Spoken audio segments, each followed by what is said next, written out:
نبی پاک علیہ الصلوۃ والسلام نے ارشاد فرمایا مسلمانوں پر 5 حق ہیں۔ پہلا، سلام کا جواب دینا۔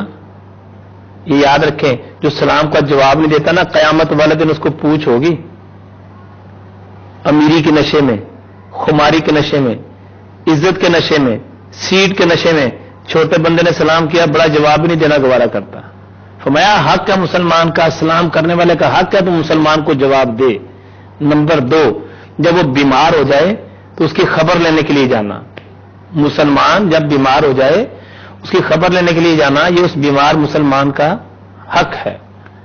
نمبر 3، میرے اور آپ کے کریم آقا صلی اللہ علیہ وسلم نے ارشاد فرمایا، جب کوئی مسلمان دنیا سے چلا جائے،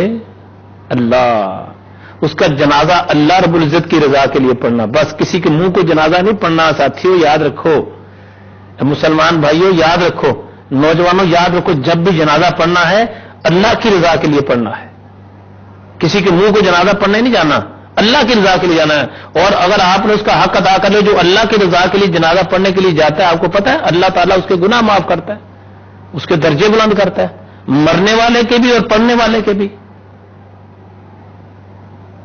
ہو سکتا ہے تیری دعا سے پڑھنے والے کے گناہ بخش دیے جائیں، ہو سکتا ہے تیری دعا سے اللہ رب العزت پڑھنے والے کی بخشش فرما دے، ہو سکتا ہے تو جنازہ پڑھنے کے لیے جا رہا ہے، وہ اتنا نیک ہو کہ اس کے صدقے اللہ تیرے گناہ معاف کر دے۔ تو تیسرا حق مسلمان کا، جنازہ مسلمان کا جب ہو تو اس میں شامل ہونا۔ اور چوتھا حق ہے، کوئی دعوت دے تو اس کو قبول کرنا۔ اللہ اکبر، میرے اور آپ کے نبی صلی اللہ علیہ وسلم کا ارشاد گرامی، کوئی دعوت دے تو اسے قبول کرنا۔ اور دعوت دیکھیں نا، اب تو رشوت ہے تو دعوت کی صورت میں، جو دنیا کے مفاد ہیں تو دعوت کی صورت میں، بس جس سے کام ہے۔ خصوصاً میں بات کرنا چاہوں گا جہاں پر بیٹے اور بیٹیوں کے رشتوں کے معاملات کا خیال ہو تو ایسی کھلی ڈلی دعوتیں کہ بندہ پریشان ہو جاتا، ایسی دعوتیں کہ بندہ حیران رہ جاتا ہے۔ جو دوسرے دیکھنے والے پریشان ہوتے ہیں کہ ان کا اتنا آپس میں پیار ہے، جبکہ وہ ٹوٹل مفاد پرستی ہوتی ہے۔ بچیوں کے رشتوں کے لیے، بچوں کے رشتوں کے لیے، کاروبار کے معاملات کے لیے، چلو اس سے مل کے کام کر لوں گا، وہ وغیرہ چھوٹے پر بیٹھا تو چلو یہ ہمیں نوکری لگوا دے گا، وغیرہ وغیرہ وغیرہ۔ ایسی ساری باتیں اگر کرتے رہیں گے تو سارا دن بھی گزر جائے گا، تو باتیں مکمل ہونے والی بات نہیں ہے۔